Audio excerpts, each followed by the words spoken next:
ഗോവിന്ദച്ചാമിയുടെ jail ചാട്ടം അന്വേഷണം സംസ്ഥാന ക്രൈംബ്രാഞ്ചിന് വിട്ടിരിക്കുകയാണ്. മുഖ്യമന്ത്രി നിർദ്ദേശപ്രകാരമാണ് ക്രൈംബ്രാഞ്ചിന് വിട്ടിരിക്കുന്നത്. അനന്തകൃഷ്ണൻ തരുന്നുണ്ട്. അനന്തൻ, നിലവിലെ അന്വേഷണം തൃപ്തികരമല്ല എന്നുള്ളത് കൊണ്ടാണോ അല്ലെങ്കിൽ പുതിയൊരു അന്വേഷണ ടീമിലേക്ക് ഈ അന്വേഷണം നൽകിയിരിക്കുന്നത്? ആരായിരിക്കും അന്വേഷണം നടത്തുക എന്ന സംബന്ധിച്ച് സംഘാംഗങ്ങളെ കുറിച്ച് എന്തെങ്കിലും വിവരമുണ്ടോ? പ്രജീഷ്, ഗോവിന്ദച്ചാമിയുടെ ജയിൽ ചാട്ടം സംബന്ധിച്ച് വിശദമായ അന്വേഷണത്തിനാണ് പോലീസ് ഒരുങ്ങുന്നത്. ഇത് സംബന്ധിച്ച് അല്പസമയം മുമ്പാണ് മുഖ്യമന്ത്രിയുടെ നിർദ്ദേശപ്രകാരം സംസ്ഥാന പോലീസ് മേധാവി ഉത്തരവ് പുറത്തിറക്കിയത്. ഗോവിന്ദച്ചാമിയുടെ ജയിൽ ചാട്ടം സംസ്ഥാന ക്രൈംബ്രാഞ്ച് അന്വേഷിക്കും. ഈ അന്വേഷണത്തിനായി കണ്ണൂരിലെ ഉദ്യോഗസ്ഥരെയാണ് ചുമതലപ്പെടുത്തിയിരിക്കുന്നത്. ആ ഉദ്യോഗസ്ഥരുടെ വിശദാംശങ്ങൾ സംബന്ധിച്ചുള്ള ഉത്തരവ് അല്പസമയത്തിനകം പ്രത്യേക സംഘം സംബന്ധിച്ചുള്ള ഉത്തരവ് അല്പസമയത്തിനകം ഇറങ്ങുകയും ചെയ്യും. ഗോവിന്ദച്ചാമിയുടെ ജയിൽ ചാട്ടവുമായി ബന്ധപ്പെട്ട് നേരത്തെ ജയിൽ വകുപ്പാണ് അന്വേഷണം നടത്തിയത്. അതിൽ ഒട്ടേറെ വീഴ്ചകൾ ജയിൽ വകുപ്പിന്റെ ഭാഗത്തു നിന്ന് കണ്ടെത്തിയിരുന്നു, ജയിൽ ഉദ്യോഗസ്ഥരുടെ ഭാഗത്തു നിന്ന് കണ്ടെത്തിയിരുന്നു.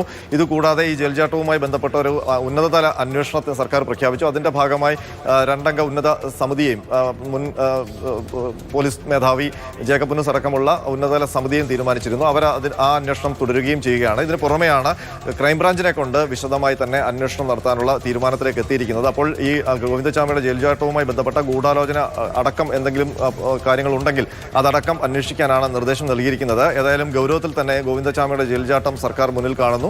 അതിന് മുഖ്യമന്ത്രി തന്നെ ആ ജയിൽ ചാട്ടവുമായി ബന്ധപ്പെട്ട് അന്വേഷണം ക്രൈംബ്രാഞ്ച് നടത്താൻ വേണ്ടിയുള്ള നിർദ്ദേശം നൽകുന്നു. ഏതായാലും അന്വേഷണം ക്രൈംബ്രാഞ്ചിന് വിട്ടുകൊണ്ടുള്ള ഉത്തരവ് ഇറങ്ങിക്കഴിഞ്ഞു.